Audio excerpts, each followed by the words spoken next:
Olá amigos, começando aqui o nosso Observadores. Hoje o tema vai ser a cabeça, a mentalidade, as ideias e a vida do Elon Musk, né? De forma resumida, a gente vai contar aqui um pouco a vida dele e nós vamos tentar entender a cabeça do Elon Musk.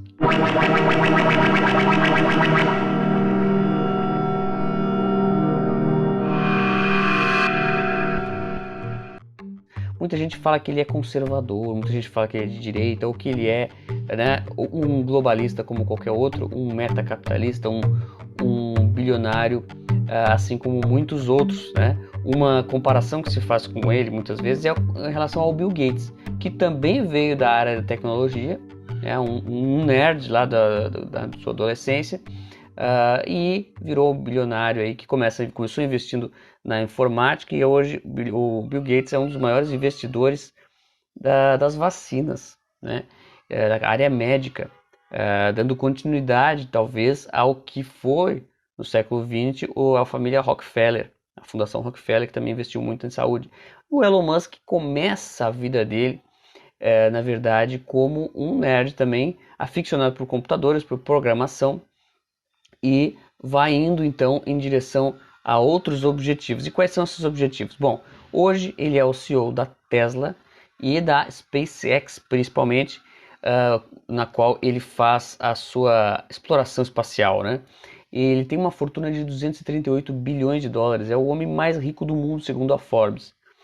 E ele, depois de comprar 9,2% das ações do Twitter, ele não quis integrar o conselho administrativo, né? E ele, como a gente tem visto, bom, ele já foi dono até do PayPal, né? Mas o que acontece com o Elon Musk?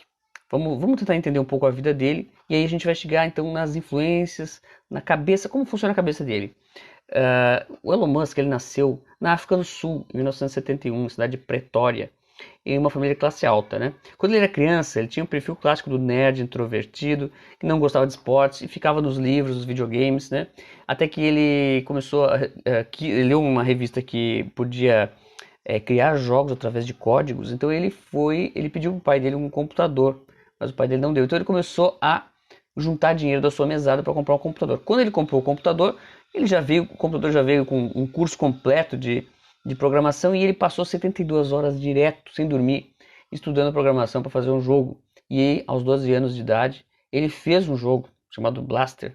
Logo em seguida, ele vendeu esse jogo para uma revista, né? Depois, mais tarde, ele falou que o objetivo dele era vender mesmo o jogo. Ele fez o jogo para vender, né? Isso mostra bastante sobre a característica empreendedora dele mais tarde, né? Bom, e depois então, o que aconteceu? Ele, lá pelos 17 anos, ele resolveu que queria muito estudar essa parte de tecnologia, de programação, computadores.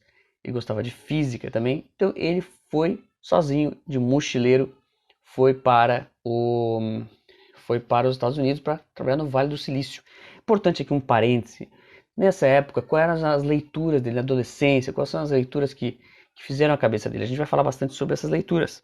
Mas só para começar aqui, a gente pode lembrar que um dos principais escritores de ficção que fizeram a cabeça do Elon Musk foi o Isaac Asimov, né? Com a sua trilogia Fundação, que agora parece que vai virar uma série na Apple TV.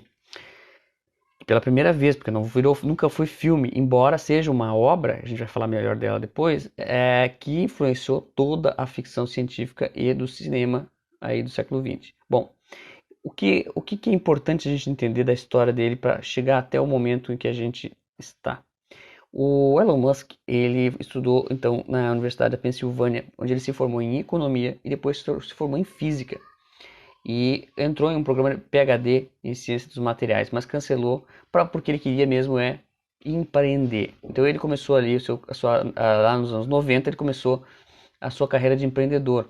Ele criou em 1995, ele criou a Global Link, porque depois foi batizada de Zip2, que é uma espécie de Google Maps que tinha como clientes já na década de 90 mais de 160 jornais, incluindo o New York Times. Então ele já começou bem, o lado empreendedor dele sempre já mostrou muita qualidade, já chegava realmente conseguindo as coisas. E depois, em 1999, a Zip2, a empresa dele, foi comprada pela Compaq Computer e ele ficou, então, começou a ficar bastante rico a partir daí, né? Já adquiriu ali em torno de 20 milhões de dólares aos 28 anos de idade, não é pouca coisa.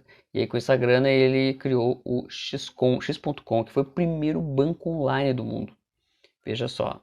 E logo em 2002, para poder efetivar as transações digitais ali desse banco, esse primeiro banco online, ele criou um sistema de pagamento, que foi, na verdade, o que depois veio a ser o PayPal, né? Que ele acabou vendendo para o eBay. Bom, e aí ele foi vendendo as coisas, vejam só. Ele compra, cria e vende. Ele cria e vende, isso desde criança, como a gente viu, né? E ele começou então a criar, a partir de 2002, 2003, ele começou a criar essas iniciativas que a gente vê hoje, como por exemplo a SpaceX. A SpaceX tinha um objetivo muito claro, que era explorar Marte. Veja que loucura isso naquela época, né? Que já é ainda hoje é um tema de ficção científica, a gente não sabe, nem sabe se isso vai dar certo, mas já estava ali no imaginário dele. Em 2004 ele cria a Tesla para criar carros elétricos pensando na sustentabilidade. Depois a SpaceX em 2006 já criou o primeiro foguete que ele batizou de Falcon 1 em homenagem ao Star Wars, né? Também parte do seu universo, seu imaginário aí. Em 2008 ele quase entrou em falência por causa desses projetos megalomaníacos aí da SpaceX. Teve que pedir dinheiro emprestado e tal, mas em 2020 ele conseguiu. Aliás, antes disso, mas em 2020 ele passou a ter a empresa dele, a SpaceX, passou a ter um valor de mercado aliás, desculpa, a Tesla passou a ter um valor de mercado de 100 bilhões de reais, que já representava 80% da fortuna do Elon Musk. Então, em 2020 ele já estava assim, né? Bom, o que é importante a gente entender é que nas ideias dele, agora vamos entrar na questão das ideias, que é o mais importante, que é o que a gente precisa saber aqui. Vamos começar com dois eixos aqui. Dois eixos de preocupações que o Elon Musk tem, que é com que tem a exploração espacial como solução e também a questão dos carros, aí, né, carros elétricos e tal. Primeiro, ele acredita na destruição da humanidade, o risco da destruição da humanidade, como muitos globalistas, muitos aí intelectuais e financistas, bilionários do final do século XX acreditavam ali, influenciados por aquele clima do bug do milênio, aquela coisa toda, ano 2000, 2001, Odisseia no espaço, etc. Todo esse pessoal, aquilo ali foi uma culminação da ficção, do imaginário, na sociedade ocidental, né? A culminação de um processo que começou lá na década de 40, com a ficção científica de escritores como H.G. Wells, o próprio Isaac Asimov e outros, né? Então, a cabeça do Elon Musk estava justamente nesse universo. Isso é muito importante entender, porque isso vai mostrar a distinção entre muitos... porque dentro dessa linha da ficção científica, exploração espacial, etc., existem algumas diferenças, algumas nuances, né? E essas nuances, eu acredito que essas nuances podem explicar um pouco a diferença diferença tão observável entre o Elon Musk e outros aí bilionários. E por isso, talvez, o Elon Musk, isso explique porque o Elon Musk é muitas vezes um pouco inconveniente em relação a essa elite de bilionários. Tem vários motivos, né? Então, por exemplo, o Elon Musk é profundamente crítico e cético da tecnologia da inteligência artificial. Ao contrário de muitos que são deslumbrados e acreditam que a tecnologia só pode ir para frente e qualquer obstáculo à tecnologia, ao avanço científico e tecnológico precisa ser eliminado, né? É a ciência e a tecnologia por si mesmos, né? O Elon Musk não, ele acredita que existe um limite e que existem riscos muito grandes para a humanidade pela própria ciência. Nesse ponto de vista, ele aprofunda mais a questão. E aí como é que a gente faz para entender isso? Por que isso é assim e até que ponto isso é assim? Se isso é uma coisa assim, é uma coincidência de algumas situações ou se é um traço característico da mentalidade dele, né? Eu acho que a melhor maneira de responder essa pergunta é justamente tentando entender melhor essa fonte literária, né? Essas fontes literárias. Por quê? Porque, vejam só, ele deu uma lista de 10 livros que ele recomenda, né? Tem vários livros aí interessantes que a gente poderia citar, né? Mas para não ficar citando aqui esses livros, que tem aí, você encontra, procura Elon Musk livros, você vai encontrar essa lista em vários blogs aí. O que a gente pode ver dessa lista é que algumas delas, alguns desses livros, a maior parte desses livros, são de reflexões sobre a tecnologia, sobre os riscos da tecnologia, sobre os limites da mente humana e os riscos que pode haver da tecnologia. Isso não faz do Elon Musk um anti-científico nem anti-tecnológico. Pelo contrário, ele acha assim que se existem esses riscos, então é preciso ter eles em mente e tentar prevê-los, né? Então por isso faz dele ele está dentro dessa bolha megalomaníaca dos financistas, né, que querem, dos bilionários que querem controlar e conduzir o mundo a uma revolução, exploração espacial, um futuro de coisa de ficção, visto que eles aprenderam, eles preveem a partir das obras de ficção científica que eles assistiam quando eram crianças, que eles liam quando eram criança, adolescente, que fez a cabeça deles na adolescência, mas ao mesmo tempo ele tem esse traço, né, de prudência em relação a isso. Então, a principal obra que ele coloca, assim, as principais fontes literárias dele, primeiro, Senhor dos Anéis, né? O Senhor dos Anéis é uma fonte muito importante para ele, foi uma fonte muito importante para ele. Tem algumas frases muito interessantes que ele retira de livros, por exemplo, um livro chamado Our Final Invention, Nossa Final Invenção, de James Barat, que o livro reforça os perigos da inteligência artificial, né? E ele foi recomendado pelo Musk em 2014 pelo Twitter. E tem uma frase muito interessante que o Musk repetiu e colocou em alguns lugares, né, que diz o seguinte: não precisa ser mal para destruir a humanidade. Se a inteligência artificial tivesse um objetivo e a humanidade estivesse no caminho, ela iria destruir a humanidade com certeza, sem nem pensar, sem sentimentos. Esse foi o depoimento do Elon Musk em um documentário chamado Do You Trust This Computer? Né? Você confia no seu computador? Justamente nesse caminho de crítica e ceticismo em relação à ciência. Né? Depois, mas aí numa outra linha, para a gente entender bem a coisa, ele recomenda em outro livro chamado Comerciantes da Dúvida, né? Que fala mal justamente das pessoas que questionam a questão das mudanças climáticas e que ele compara com as pessoas que questionavam os males do cigarro.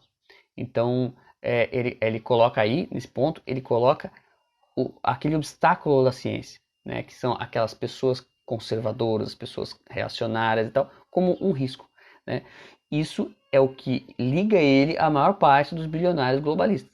Com certeza, porque todos eles, aliás, o H.G. Wells, por exemplo, no seu livro A Conspiração Aberta, ele coloca claramente isso, que o maior risco que existe para a evolução da humanidade são as religiões, as tradições, o patriotismo, o nacionalismo, todas as lealdades que não sejam a humanidade como uma coisa coletiva, uma aldeia global, uma coisa, enfim, e isso aparece, em relação ao H.G. Wells, aparece muito claramente em todas as suas obras ficcionais, onde os principais vilões são sempre pessoas ali conservadoras que querem atemorizar a população para os riscos da ciência. Vejam só.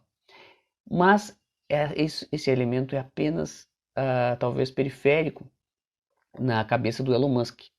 Não sei se tão periférico, mas é um elemento que está ali porque está ali em toda a ficção científica. Mas eu acho que o principal livro que ele diz que foi assim mais importante, fundamental na formação dele, na formação do imaginário, e eu tenho motivos para acreditar que é realmente o mais importante, é não apenas a trilogia Fundação do Isaac Asimov, mas toda a obra do Isaac, do Asimov, que ele coloca, por exemplo, O Senhor dos Anéis, que ele fala que é uma trilogia importante para a questão do heroísmo, ele aprendeu muita coisa no Senhor dos Anéis, que é também parte desse repertório de ficção aí da primeira metade do século XX, né? E que fez então a cabeça da segunda metade do século XX na ficção, no cinema e tudo. Mas ele coloca a trilogia Foundation, né, do Isaac Asimov como principal influenciador, né? E ele diz o seguinte, que será mais inteligente, aliás, citando o próprio Asimov, né? Será mais inteligente que as pessoas saibam aproveitar enquanto uma janela está aberta e não somente contar com o fato de que ela estará aberta por um bom tempo, se referindo ao progresso da ciência, ou seja, a ciência, o progresso, a tecnologia da ciência, ela é uma janela que está aberta, é preciso aproveitá-la, né, e mantê-la aberta. E para isso existem muitas questões, mas a principal ameaça que aparece sempre, que aparece na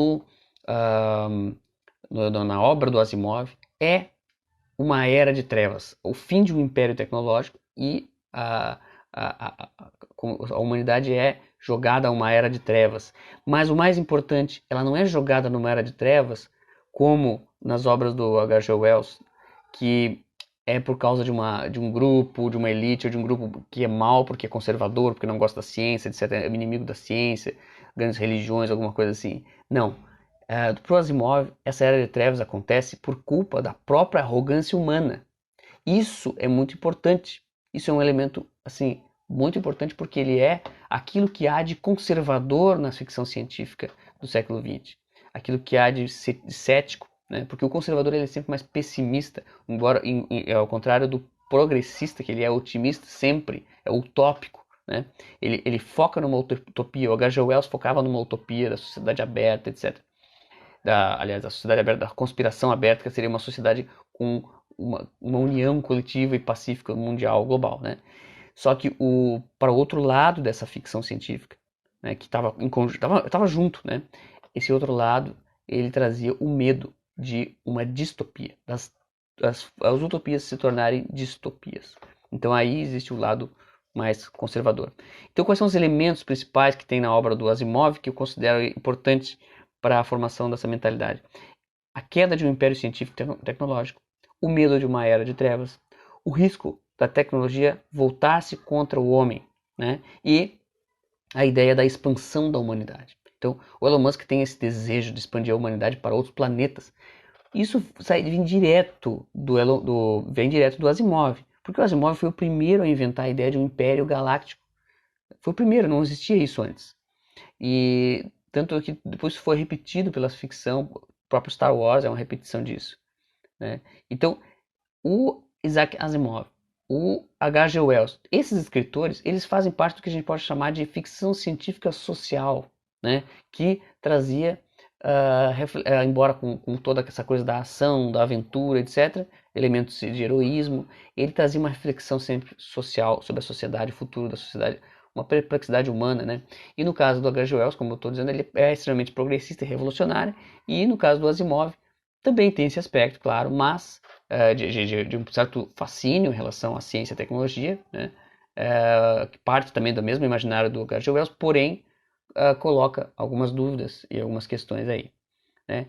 Agora, eu coloco aqui uma outra relação que não está nas fontes citadas pelo Elon Musk, mas que representa talvez um aspecto mais obscuro dessa ficção científica que está presente na obra do Asimov, embora não seja a sua essência.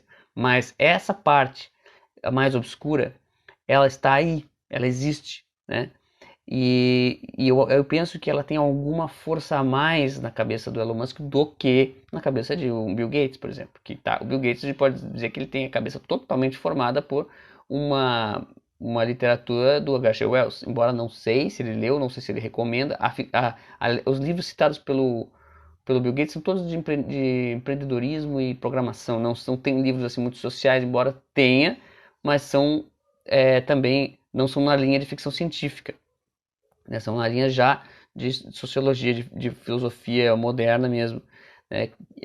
Nesse sentido, ele está mais engajado na atualidade. Enquanto que o Elon Musk está com esse imaginário ainda, e esse imaginário, ele, em muitos sentidos, ele é mais profundo. Veja só, uma relação que eu faço aqui entre o Asimov e um outro escritor que eu, particularmente, tive muita influência e conheço bem. E a gente vai fazer essa relação.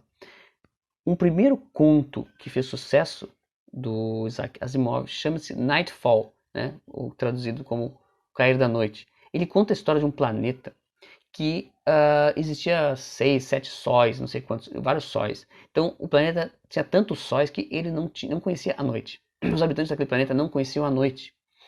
E eles viviam muito bem, mas de repente eles descobriram lá que tinha uma profecia que dizia que a cada, sei lá, 200 bilhões de anos acontecia um evento naquele planeta e toda aquela civilização era extinta. E aí começava de novo outra civilização. Então, só que eles fizeram os cálculos e viram que aquilo estava para acontecer, estava próximo de acontecer. E eles todos iam ser extintos. E o que seria esse evento? Né? E de repente, finalmente, o evento acontece. E o que, que é? É um eclipse que faz o planeta inteiro ficar na noite. E então, o que acontece? Todas as pessoas do planeta eles são obrigados são colocados numa noite escura em que eles veem o céu estrelado. E quando eles veem o céu estrelado, eles têm uma compreensão da insignificância e da pequenez do ser humano diante do universo. E isso faz colapsar a mente de todos eles e todos eles morrem, né? Vejam que troço pesado. Então, o que é isso, na verdade? Isso é o conhecimento. Né? O conhecimento pode trazer algo ruim. Então, isso eu relaciono diretamente com outro escritor que é da ficção científica também, mas mais ligado ao horror fantástico, que é o Howard Philip Lovecraft. O Lovecraft ele tem uma obra muito profunda nesse sentido. E a principal característica da obra dele é justamente esse medo do conhecimento, medo do desconhecido. Ele tem uma frase que a gente pode, não é coisa da minha cabeça, isso é relação muito próxima com o Asimov. Veja só, a frase diz o seguinte: a coisa mais misericordiosa do mundo, penso, é a incapacidade da mente humana de correlacionar todos os seus conteúdos. Algum dia, a junção de conhecimento dissociado abrirá perspectivas terríveis da realidade e de nossa posição assustadora, que enlouqueceremos por revelação ou fugiremos da luz para a paz e segurança de uma nova idade das trevas. Veja que interessante. Nessa frase do Lovecraft, ele coloca o medo, coloca a idade das trevas, esse fantasma da era de trevas, mas ele coloca isso como uma bênção, como uma fuga necessária, que o ser humano, por sua arrogância, de tanto buscar o conhecimento e a ciência, etc., uma hora ele vai chegar diante de algo que ele não quer ver. Então aí ele vai buscar a paz das trevas e da ignorância, né?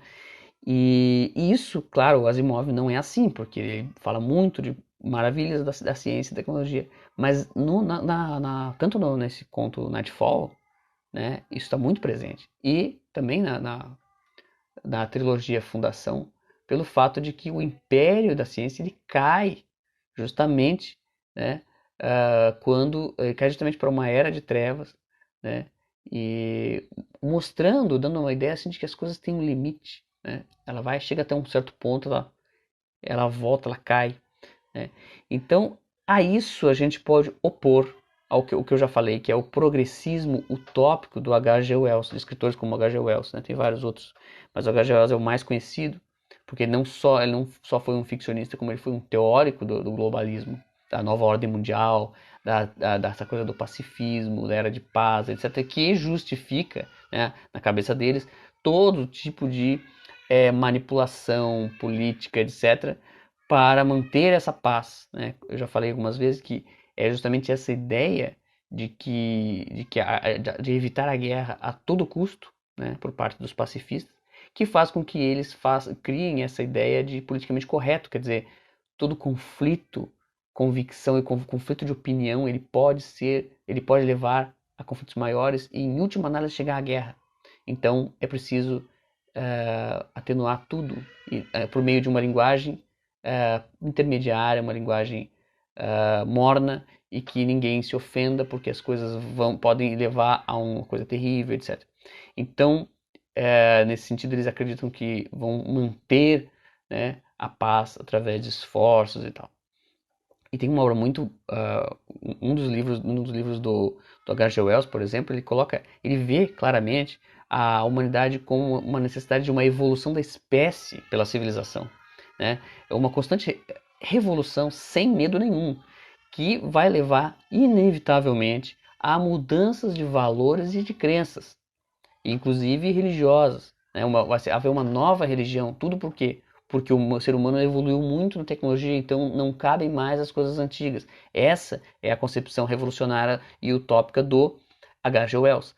No sentido do Asimov, o Asimov não coloca dessa forma, né? Pelo contrário, ele coloca que a coisa começa a desenvolver tanto que ela pode chegar num final e produzir uma idade das trevas, né? E que, segundo o Lovecraft, mais radical ainda, ela vai ser libertadora. A ignorância pode ser libertadora. Não é isso que diz o Elon Musk, não é isso que ele pensa, mas no sentido do Isaac Asimov, que ele diz que é uma das principais influências dele, a gente vê muito claramente. Por quê? Porque o Elon Musk, nosso bilionário, que é o assunto principal, ele foca muito esses dois aspectos, né, que é o medo da destruição da humanidade, destruição da Terra, da vida na Terra, e por isso eles têm preocupações ambientais, ele cai nessa dos globalistas, nessa narrativa, aí ele compartilha da narrativa dos globalistas em relação aos temores das mudanças climáticas, e por isso ele foca muito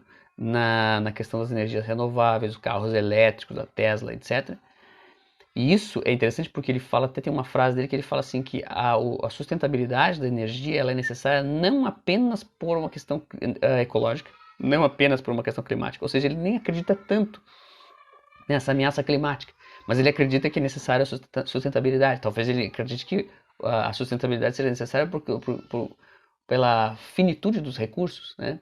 E que isso pode ser até mais amplo, no sentido de que os globalistas futuramente podem inventar uma outra desculpa para a questão da sustentabilidade, mas ela é importante em si mesma, né?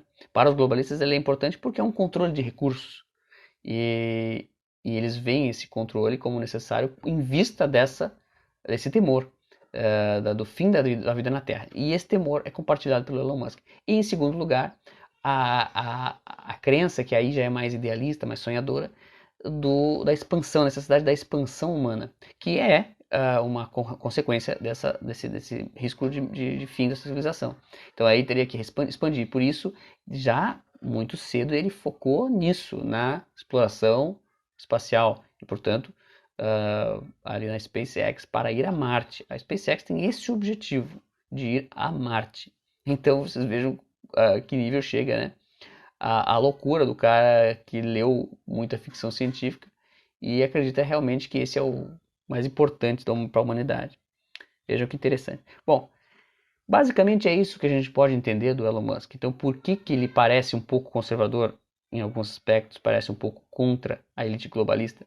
Por causa dessa distinção. Mas vejam que essa distinção ela é sutil, ela é muito sutil.